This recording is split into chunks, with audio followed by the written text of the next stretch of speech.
His focus is to do his job for the football team, just like it is for everybody, and he knows that. And he's again handled the week really, really well. Obviously, tomorrow, the rest of today, tomorrow, about finishing touches when it comes to the game plan and really locking in and talking about owning all those details. But that's where his focus is.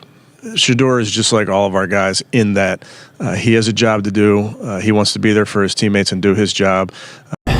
We have good process, okay? And if you'd have told me, let's see, we picked him on Saturday, right? Friday night driving home, y'all are going to pick Shedeur, I would say that's not happening. But we had a conversation early that morning, and then we had a conversation later that day. I think we had the right people involved in the conversation. At the end of the day, that's Andrew Berry's call. Andrew made the call to pick Shedeur, just like who's going to start or what play we're going to call is Kevin's call, but that's Andrew's call. He made the call.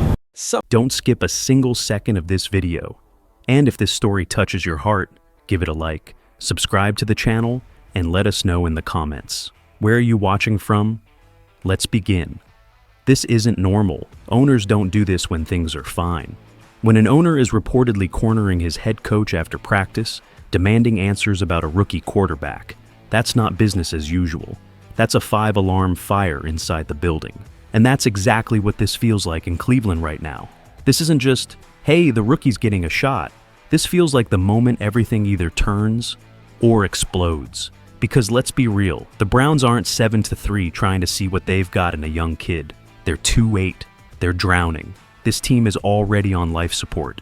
And instead of stability, instead of something safe, the franchise just decided to strap its hope to a rookie making his first ever NFL start against the San Francisco 49ers. That is not a small decision. That's not a why not situation. That is a franchise crossroads type move. And the wildest part, it's not just fans debating this on Twitter. It's not just TV shows yelling at each other in the morning. It's the owner. It's Jimmy Haslam, the guy who signs the checks, the guy who's lived every single quarterback disaster this team has put on the field for the last decade, reportedly pressing Kevin Stefanski like, why now? Why him? Why this game? When the owner is that involved in who starts at quarterback, you know, trust is cracking. And once trust breaks at the top, it almost always leaks all the way down. You can feel it in the fan base too. Some people are all in on Shedeur. They want the spark. They want the new face. They want to believe this kid is different. Others are like, here we go again. Another rushed QB, another panic move, another sacrificial lamb behind a shaky team. And then there's this big middle group of Browns fans who are just tired of the chaos, tired of the drama, tired of the promise, the hype, the this time it's different narrative that never actually becomes different.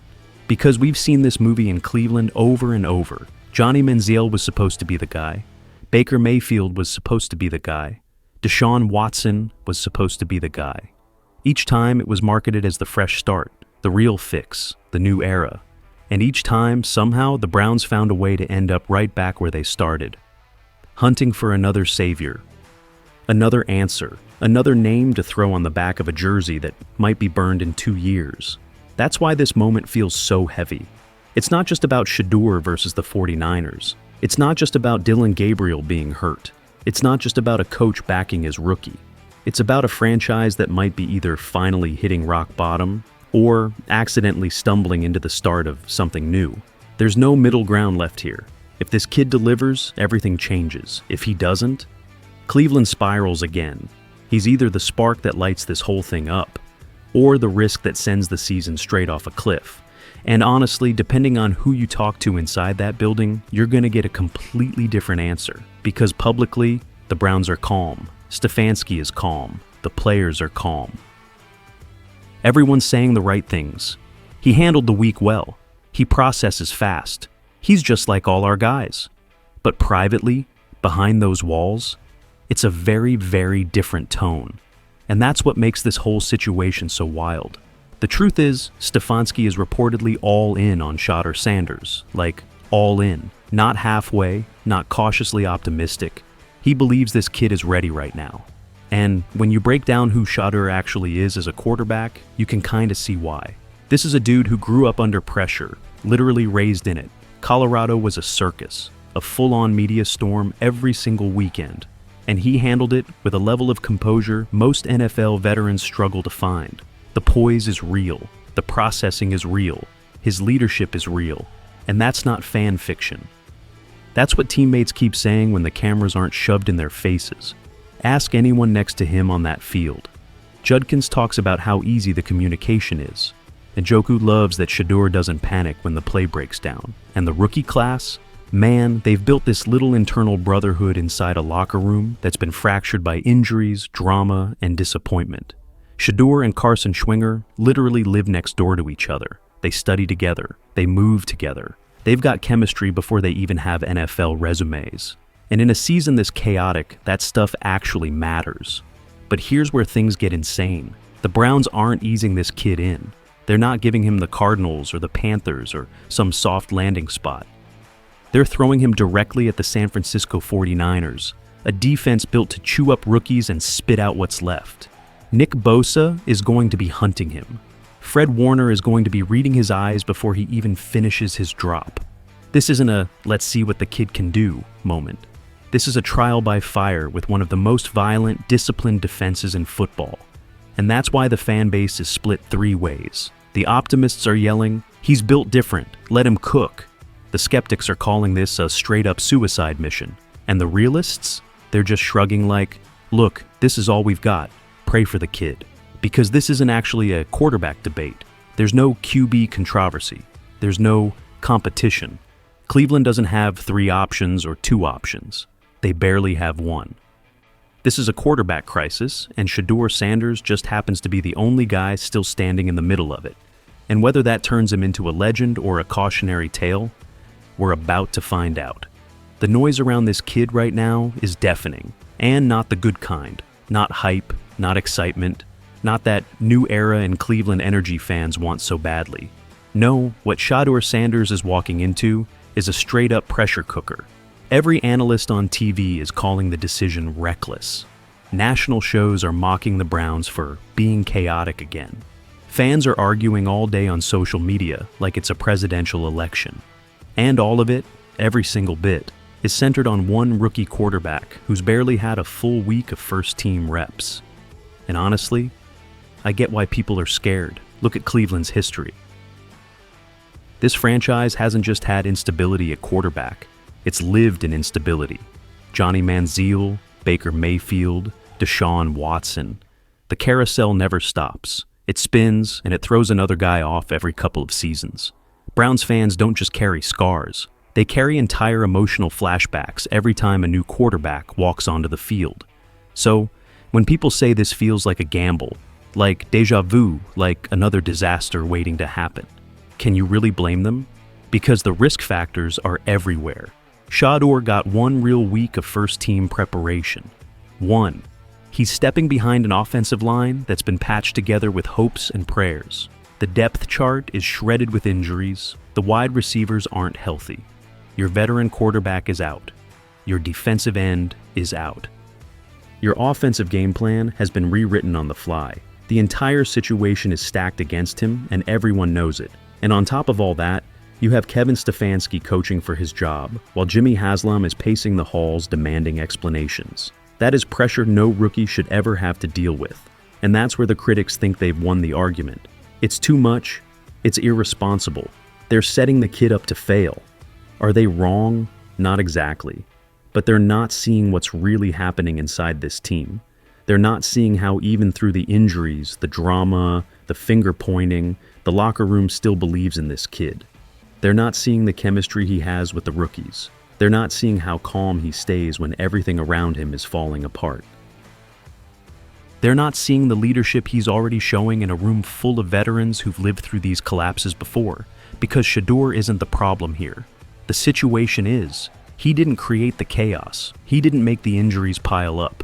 He didn't fracture the trust between the coach and the owner. He's stepping into a boiling pot, created by years of dysfunction and unrealistic expectations, by a franchise that hasn't had true stability since the Clinton administration. And that's the real weight on his shoulders. He's not just playing the San Francisco 49ers, he's playing the ghost of every failed Browns quarterback before him. And that's a battle no rookie should have to fight alone. There's another side to this story. a side almost nobody wants to admit. Because it doesn't fit the panic narrative or the doom and gloom headlines, but it's real. And honestly, it might be the most important part of this entire situation. Because while the outside world is freaking out, while analysts are calling this a mistake, while fans are arguing about whether the kid is ready, the guys who actually share the field with Shedeur Sanders every day are saying something completely different. They see it, they feel it, they've been watching it all week. This kid doesn't walk into a huddle like a rookie. He walks in like somebody who's been here before. There's no panic in his eyes, no hesitation in his body language, no, "Is this too big for me?" energy. It's the opposite. It's calm, it's steady, it's controlled, and that's exactly what the veterans keep pointing out. They talk about how fast he processes plays, how he adjusts protections mid-rep, how he communicates like a quarterback who's already in command. You don't teach that in a week. You develop that from years of surviving pressure most young quarterbacks never face. And this is where the Colorado experience matters. Shedeur didn't come into the NFL sheltered or overlooked. He lived inside a media tornado, with cameras everywhere, critics everywhere, and expectations through the roof every single Saturday. Every mistake he made went viral. Every win was a headline. Every loss was magnified. Some quarterbacks crumble under that kind of spotlight. He didn't. He got sharper, more composed, more mature. That's why teammates keep saying things like, "He learns fast," and "He picks things up quick." They've seen him digest game plans like a veteran with 10 years in the league. And then there's the chemistry, the kind you can't fake.